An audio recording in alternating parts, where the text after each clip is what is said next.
My parents sneered. Your children will never be as good as your sister. I put my fork down and said, Great. Then she can pay all the bills. I'm not sending any more money.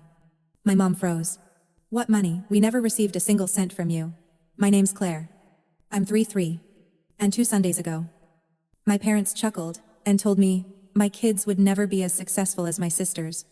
I was holding a fork with a curl of lasagna sliding off. The TV muted behind us.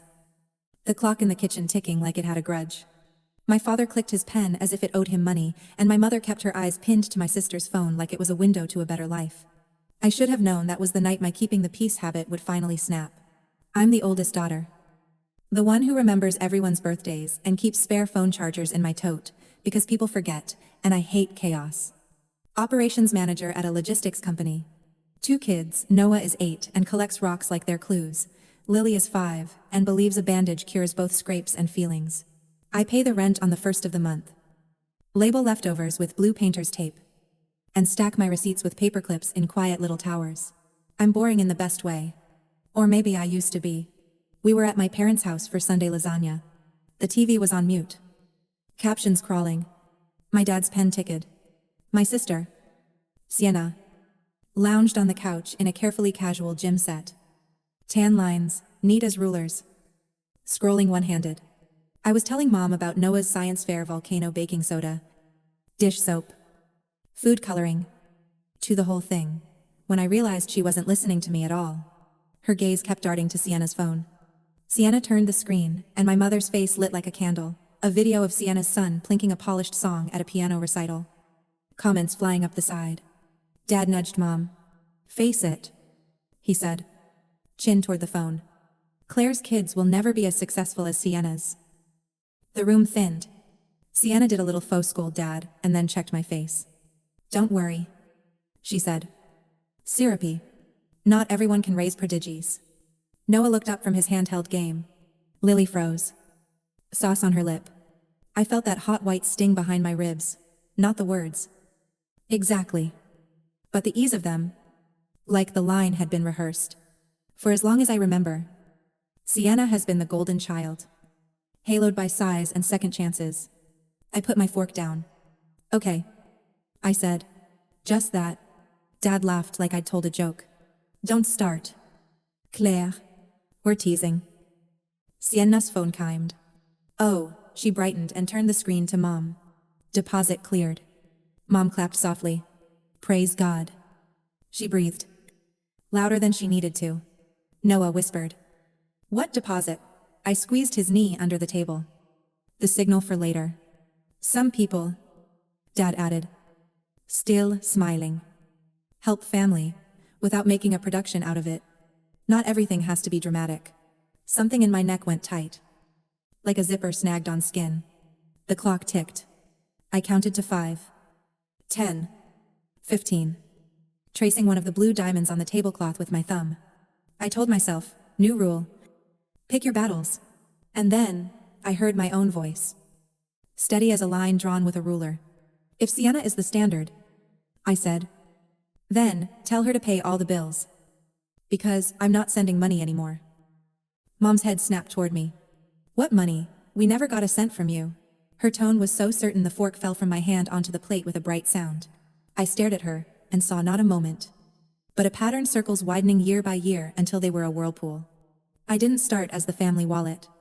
It happened in increments so small, they looked like kindness. I was 20 when Dad's hours got cut and the mortgage slipped. I picked up a night shift at the distribution center and a weekend shift pouring drinks. Just until we catch up, Mom said, hugging me, pressing a to-go container of meatballs into my hands. It felt good. Useful. Then Sienna moved home for a month between opportunities. The month stretched. I co-signed a phone plan because her credit was temporarily weird. I put gas in my parents' car because Dad forgot his wallet again.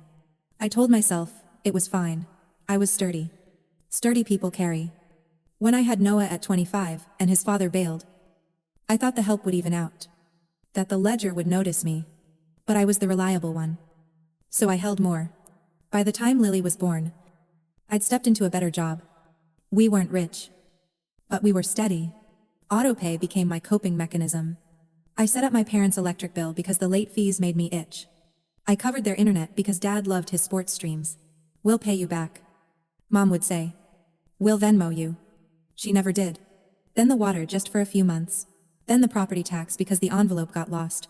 Then Sienna's car insurance after she got scammed by a mechanic. Every time I told myself, this is the last one. I kept track because counting is how I breathe. Notes app line after line. Month after month. Amounts. Due date. Tiny comments like Dad's hospital copay and Sienna coach fee promised to repay. I made color-coded labels: blue for utilities, green for one-time emergencies that kept renewing themselves, orange for Sienna. Orange took over the screen like autumn. The incidents blur until I hold them up close. October $185 water. I typed. After the city sent a bright orange notice, and Mom texted a photo of it with, help November $219 gas. Because it got cold faster than usual. December $300 cash in bread box. Because Dad hates digital trails. So I folded it once and slid it under the bag of hamburger buns. January. $112 internet. Quiet and automatic. Because the thought of my father's game sputtering was somehow more urgent than my own sleep. March $450. Urgent car thing for Sienna. On a morning, Lily screamed in her car seat, and I was late for my first day back. Sienna's voice in my ear, I'm literally shaking. Claire. The bank is being rude. Can you just today? I wired it from the parking lot and cried with the engine running. April $600 car payment to avoid late fee. May $90 copay. June and July stacked up the way. Months due when you stop looking. All the while, the group chat was a minefield of bright pictures and careful omissions. I'd share a photo of Noah's volcano with lava, the color of cherry candy. Sienna would drop a selfie from a rooftop event. Mom would put 12 heart emojis under Sienna's post, and nice under mine. If I mentioned swim lessons, Dad would reply with a screenshot of a bill. Any chance you can cover this week? My check got delayed. If I didn't answer fast enough, Mom would text Claire. Are you okay? We're worried. Once, the same week, I hand-stitched the torn strap on Noah's backpack with fishing line so I wouldn't have to buy a new one. I paid my parents' power bill. I should have known that I was funding a story that didn't have a chapter for me. And yet, it's not like I didn't have hope. 2 weeks before the lasagna night, the school called about Noah needing a retainer. Not cheap. I opened my budget and realized the family line was bigger than groceries. I moved numbers around. Cut takeout. Ate leftover chicken nuggets while telling myself they tasted fine. I told myself that after Dad's knee surgery, things would ease. I told myself that Sienna's brand would finally pop, and she'd take over. I told myself that if I just lasted a little longer, the scale would even. For as long as I remember, I've been good at waiting. I put tiny mustard dots on the lids of containers. 1 dot means, eat soon. 2 means eat tonight, so food doesn't go to waste. When you're managing small things, you can pretend the big ones aren't tilting. So on that Sunday night, when the chuckle landed, and the piano video glowed, and Sienna announced her deposit cleared, I knew exactly which deposit my mother was celebrating. I had moved $600 on Friday morning to cover their car payment because the late fee is brutal. Sienna's deposit was her invoice from a brand a friend of Mom's had pulled strings to get. But in our house, money follows volume. Sienna is volume. My father's smile. My mother's applause. The pen clicking. The clock ticking, every sound said the same thing. This is the order of things. Which is why, when I stood up and said, if Sienna is the standard, tell her to pay all the bills. Because I'm not sending money anymore. My voice shook only on the last word. Mom's face went flat. What money? We never got a cent from you. My ears rang. I saw the bread box. I saw the Venmos and the autopay screens and the slips with confirmation codes I'd texted when Mom forgot her passwords. I saw Lily putting back a stuffed giraffe at the store because she didn't need him that much. I saw Noah's pile of coins in the junk drawer, rolled in paper like tiny burritos. And I saw Sienna smirk. Soft and pitying. Claire. Don't be weird. Nobody asked you to martyr yourself. Dad pointed his pen like a baton. Enough drama, he said. Sit down. Eat. Noah's jaw went tight. Lily's mouth made a small O. I understood then that this wasn't a misunderstanding. It was a script. I didn't sit. I took out my phone and opened the Notes app. My armor. The list was long enough that my thumb got tired. October. $185 water. November. $219 gas. December, $300 cash bread box. January, $112 internet. March, $450 100 NASCAR. April, $600 car payment. May, $90 copay.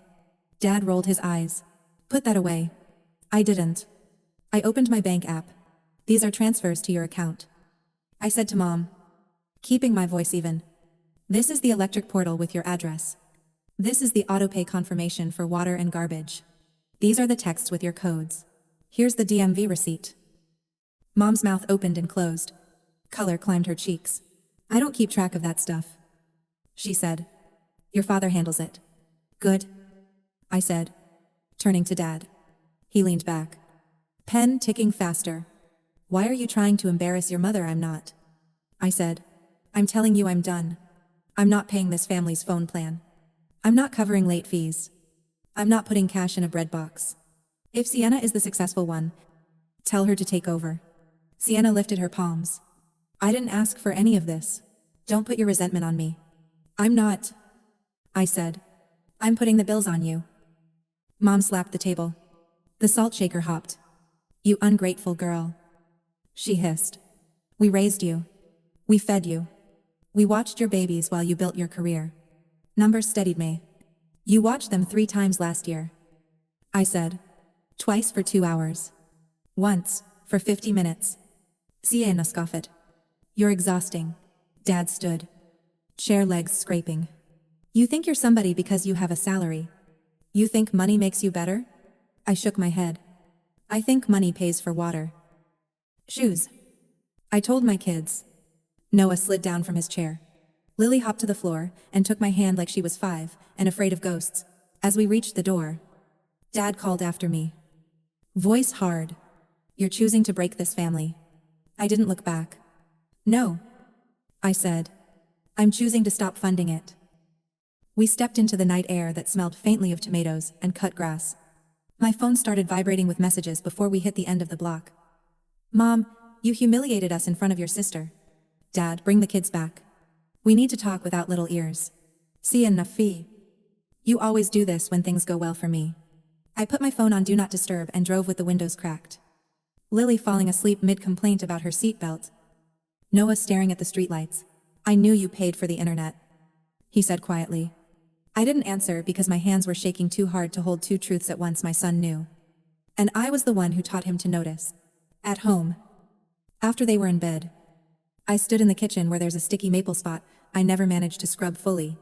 I looked at our fridge calendar. The blue dots I use for must eat tonight. And thought of how long I'd been dotting my own life must fix. Must carry. Must make small. I should have known it would come to this. Maybe I did. I rinsed 2 plates. Stacked them carefully. And felt the strange relief of a decision that didn't wobble. The clock in our hallway ticked too. But softer. As if time here agreed with me. That night, after I tucked Lily in and told Noah I'd check the corners for imagined spiders, I sat on the kitchen floor with my back against the cabinet and opened the notes app that has quietly become my second spine. The list looks harmless until you scroll. Then it's like pulling up a rug and finding the outline of something heavy beneath it. I didn't set out to be the ledger keeper. The first entry was a kindness with a bow on it. January. Year 1, $260, mortgage catch-up. Dad's hours got cut. We were still putting the tree out by the curb when Mom said, just this month, honey. She cried into my shoulder and packed me a to-go container. Meatballs nested like planets in red sauce. The lid warm against my palm. I took an extra night at the distribution center. Stacked pallets until my hands buzzed. And slid the cash into Mom's hand on the porch. She said, I don't know what we'd do without you. Claire. It felt like being chosen. And I've always wanted to be chosen for the quiet things. Then Sienna came home for a month. A suitcase with ribbons on the handle, and a glow from a trip that was for work, but also networking. Month stretched. Her credit is temporarily weird, Mom said. So I co-signed the phone plan. She's between opportunities. Dad said when the car insurance lapsed. You know how it is in creative fields. I did not. But I knew how to click pay now.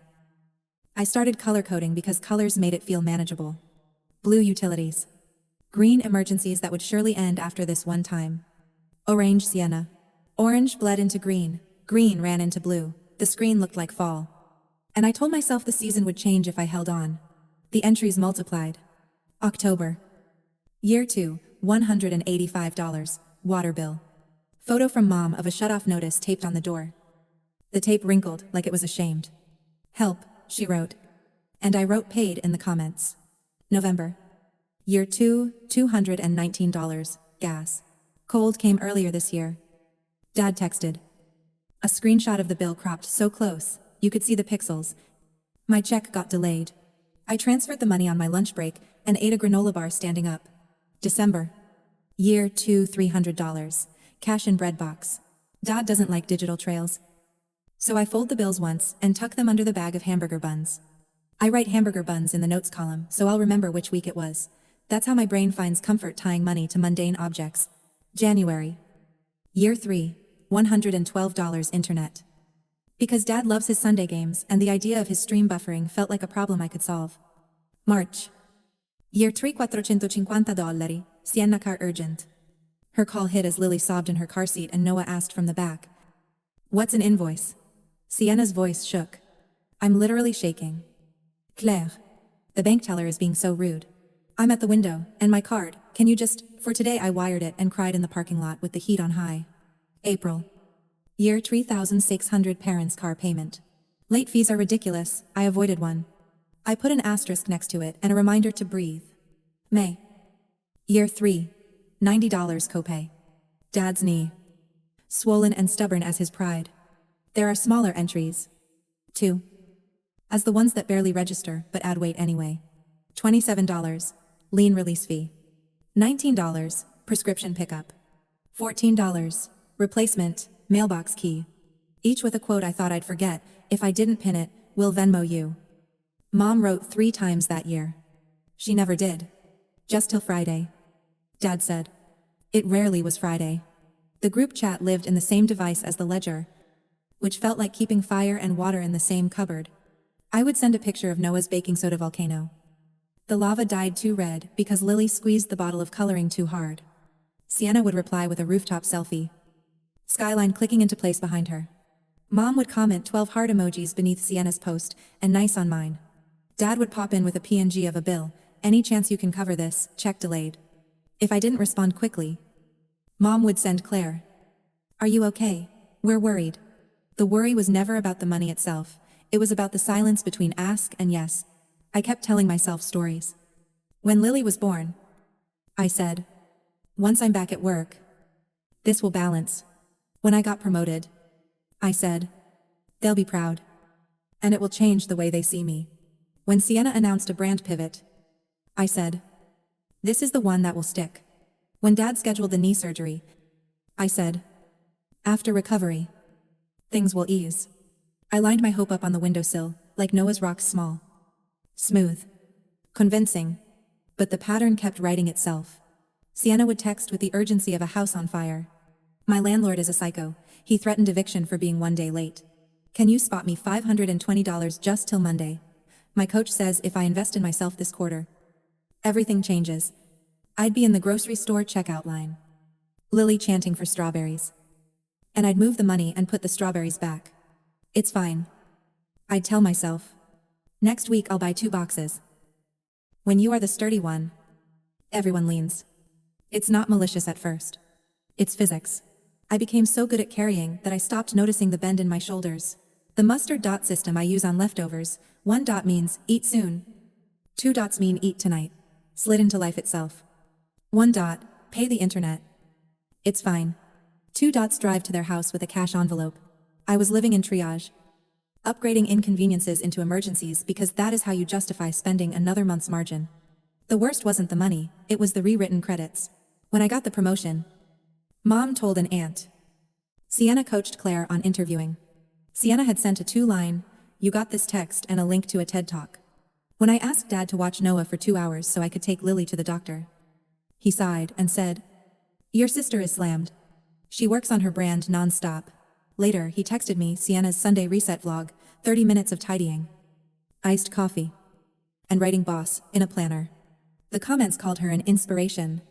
I stared at the screen and couldn't find a single sentence that would make sense to send back. There were receipts for everything except gratitude. The Sunday envelope grew $50. Then $100. Then $300.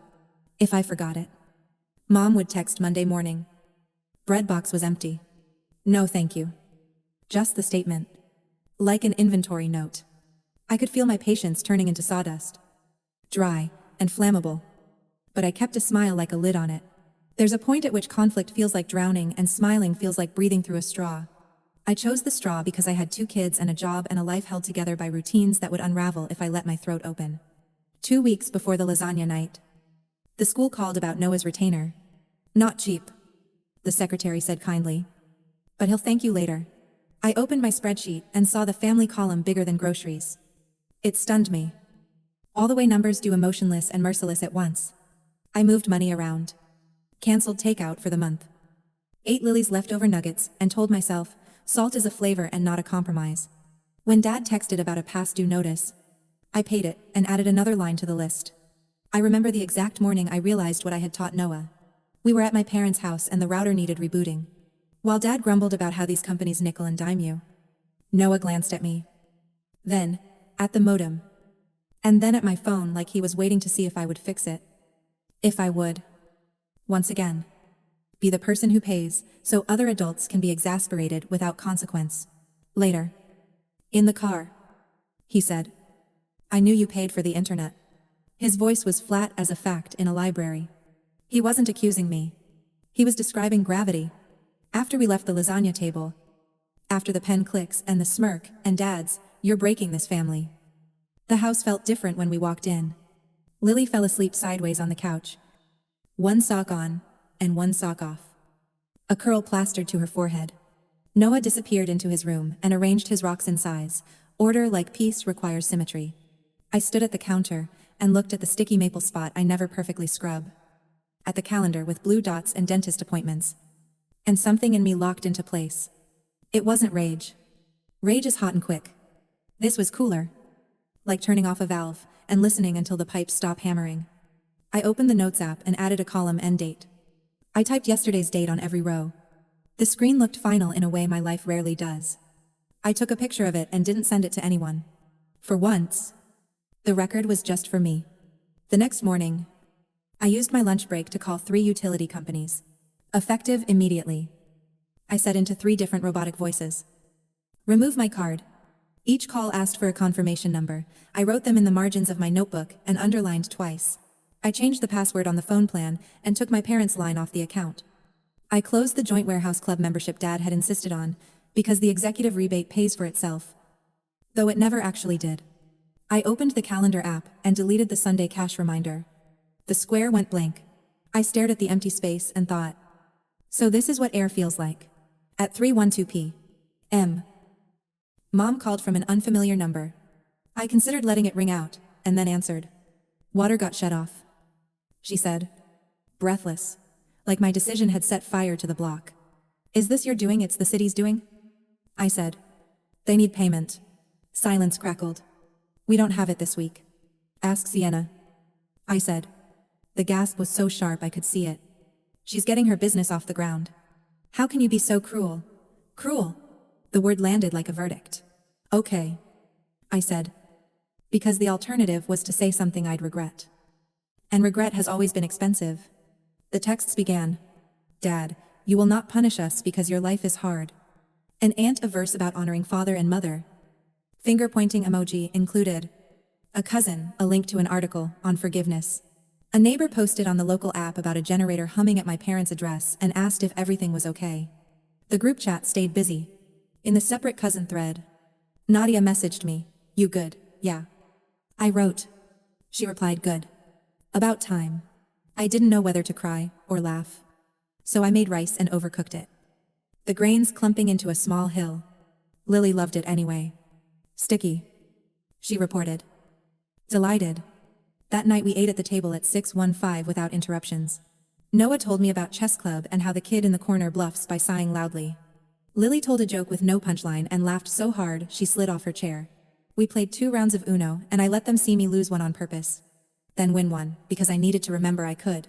After bedtime, I sat on the floor with a cup of tea and a calculator. And the numbers made a new kind of sense. Nothing grand. Just steady.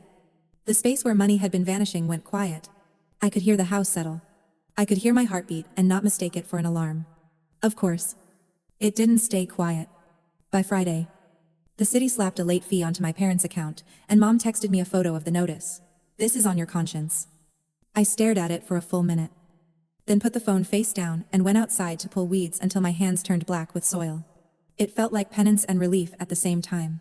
When I came back in, I washed my hands and saw a smear of dirt on my wrist. I'd missed. I left it there. It looked like a tally mark. On Sunday, I didn't go to their house. I flipped pancakes with Lily while Noah lined up plates. We started a new ritual: pancakes. Library. Park. I took a picture of the three of us at the library entrance. Arms full of books. And didn't send it to anyone. The silence didn't swallow me. It held. On Tuesday, there was a knock at my door. Sienna. Sunglasses. A tote bag that said "Girl Boss" in a font that tried too hard.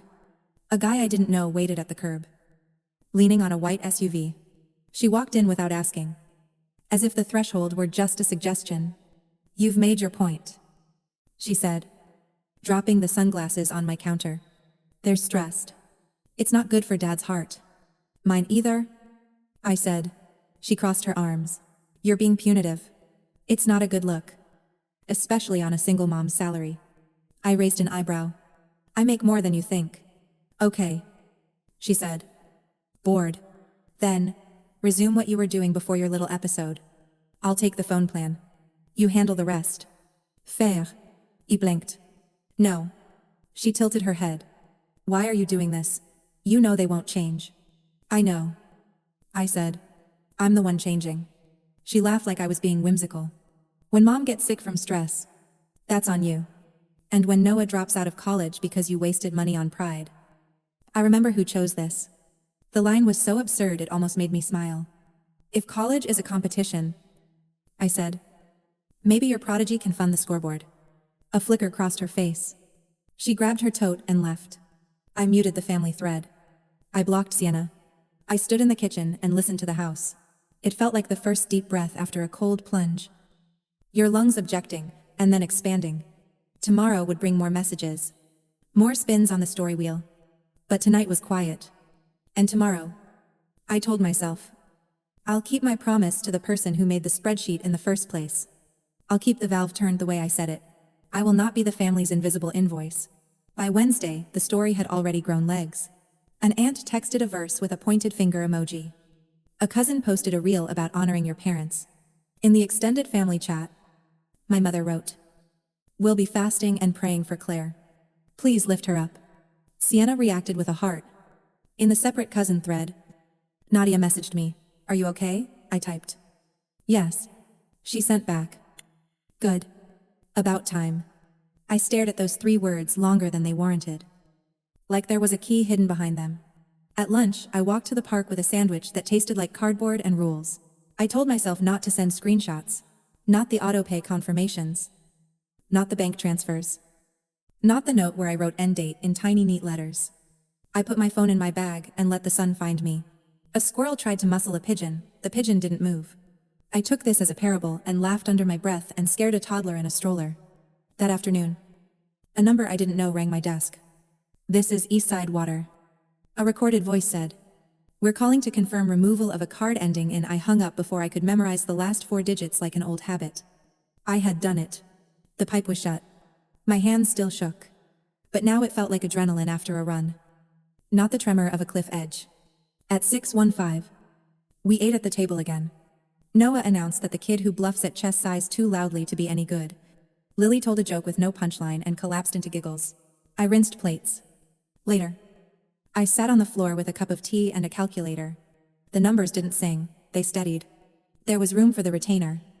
For swim lessons. It felt like air. The quiet lasted 40 hours. Then Mom called from an unfamiliar number.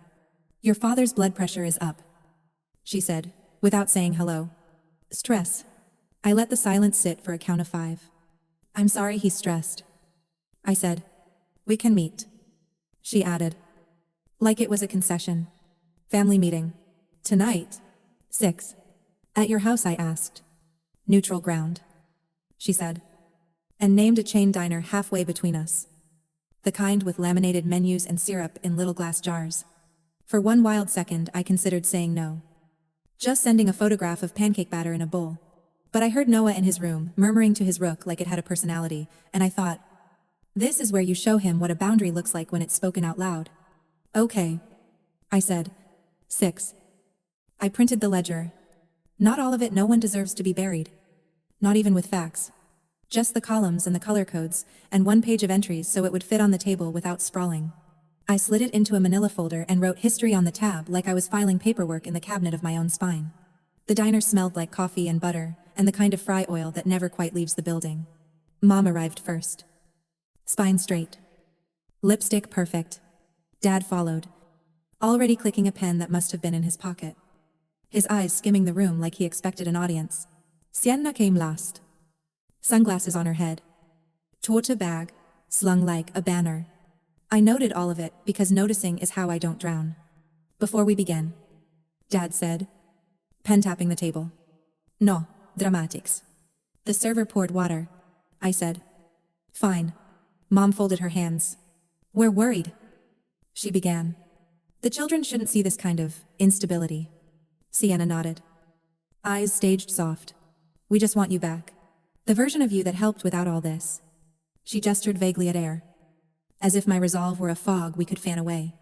I slid the folder onto the table. This is not a performance, I said. This is history. I had printed in black and white because the color coding felt too loud for a diner. Even so, I could see the ghost of blue, green, orange in my mind.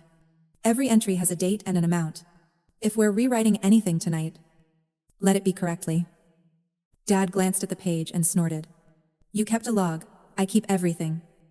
I said. You know that. Mom's eyes flicked down and then up. We never asked you for this. No, I said. You said just until Friday a lot.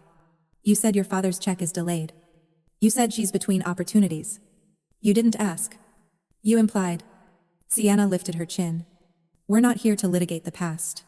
We're here to solve a problem. We are. I said. Here are my conditions. I held my palm steady on the cool laminate and counted them off with the other hand because it helped keep my voice even. 1. No insults about my kids. No comparisons. If I hear more successful again, I leave. 2. I will not pay your bills. Not utilities. Not emergencies that show up like subscriptions. The end date stands. 3. Contact me about family as people. Not as invoices.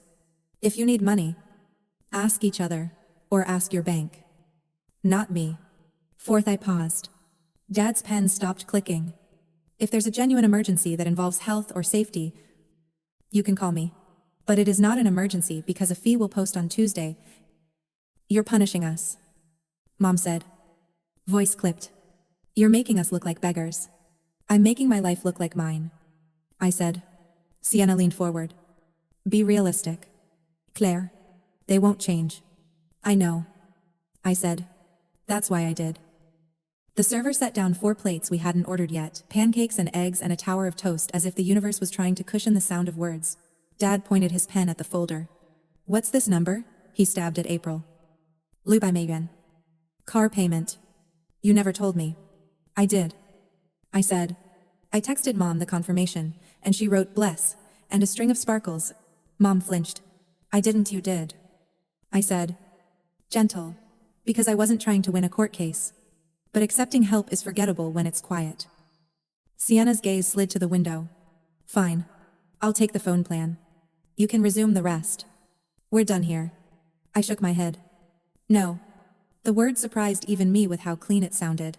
This isn't a negotiation about workload. This is a reset.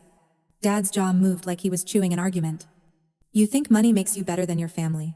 I think money pays for water, I said. And I think words matter. Mom reached into her purse and pulled out a church bulletin. She pushed it across the table like a contract. I've already asked the prayer group to intercede. People will think. They already think, I said. Calm, because there was no other way through. One of your neighbors posted about a generator humming all night, and Aunt Lori asked on the family chat why the internet was down because she needed Dad to send the bulletin. There is no secrecy to protect.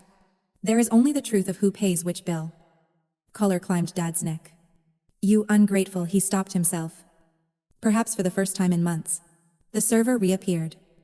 Set a bottle of syrup on the table. And asked if we needed anything else. I said. A to-go box. It startled a laugh out of Sienna. You're taking leftovers from a conversation you started. Always. I said. It's how I cook tomorrow. Let me be clear. My voice found a steady lane. If you want a relationship with me, and with Noah and Lily, it cannot be measured in invoices. If you compare my children to Sienna's again, I will end the call. If you text me a photo of a bill without a hello, I won't respond. If you need to talk about something real, holidays, surgeries, memories. Lily's joke with no punchline. I'm here. More than that. I want it. I swallowed. But I won't keep paying to be erased. For a long minute. The only sound was the sizzle from the kitchen and the steady clink of utensils. Mom picked up the bulletin, as if it were suddenly too heavy. Dad put the pen down. His hand trembled once. Then stilled. Sienna checked her phone and angled it away as if I were going to lunge for it. As if screenshots were contagious. I didn't move. I breathed. I waited. Then, something small happened that I almost missed. Dad cleared his throat and said, without looking at me, I called the water company. He said it like a dare. There's a payment plan. We can do it. I'll handle it. Mom shot him a look. We were going to ask Claire. We can do it. He repeated. His voice was rough, as if it hadn't practiced the sentence. There it was. Not an apology. Not even an admission. A crack. I lifted my coffee and took a sip to hide the way my mouth wanted to soften. Good. I said. I'm glad. Sienna rolled her eyes. What? We're proud of a basic task now. Yes. I said lightly. We are. Basics keep the lights on. I opened the to-go box and slid half the pancakes inside. There was a mustard stain on the edge of the laminate. A little dot from someone else's breakfast. And it made me think of my own dot system for leftovers. I smiled at the coincidence. It felt like the universe giving me a wink I could survive. Mom stood abruptly. We're done, she announced to the room. As if there had been an audience taking notes. She gathered her purse like it could shield her from the sight of me, not bending. Sienna followed. Sunglasses back on. The tote declaring ambitions that didn't include receipts. Dad stayed seated for a heartbeat longer. He tapped the pen once. Then slid it into his shirt pocket. Your boy's chess thing, he said. Toward the window. When is it? The question was so awkwardly shaped, it almost toppled off the table. Saturday. I said. 10. He nodded to the glass. Not to me. I'll see about it. He stood. And for the first time since all this began, he didn't tell me to sit down. On the drive home I kept waiting for the wobble. The post-confrontation shake I've known since childhood. It didn't come. The highway was a slow ribbon under a sky that couldn't decide whether to hold its clouds or let them go. At a red light. I checked the rear view. My eyes looked tired and alive in the same frame. At home. Noah was sorting his rocks by color gradient. Lily was sticking star stickers to the side of a shoebox to make a treasure chest. How'd the meeting go? Noah asked without looking up. We made some new rules. I said. Are they for us? They're for me. I said. But you get the benefits. That night, I opened the manila folder and tucked the printed ledger behind a divider labeled family. It didn't feel like evidence anymore. It felt like history I no longer had to carry in my body. I made tomorrow's lunches turkey on wheat. Apple slices. Pretzels and put a tiny mustard dot on one of the lids, so we'd eat that one first. I was halfway to bed when there was a knock at the door. Not loud. Not timid. A rhythm I recognized from childhood 3. Pause. 2. I stood very still. I could see my own reflection in the dark window over the sink. I could hear Lily's sleepy hum in the next room, and the soft click of Noah turning a page. I wiped my hands on a dish towel and walked toward the door. Not because I was ready for whatever waited, but because I finally knew how to open it without handing over my wallet. I opened the door to find my father alone on the porch. Shoulders hunched against the evening, like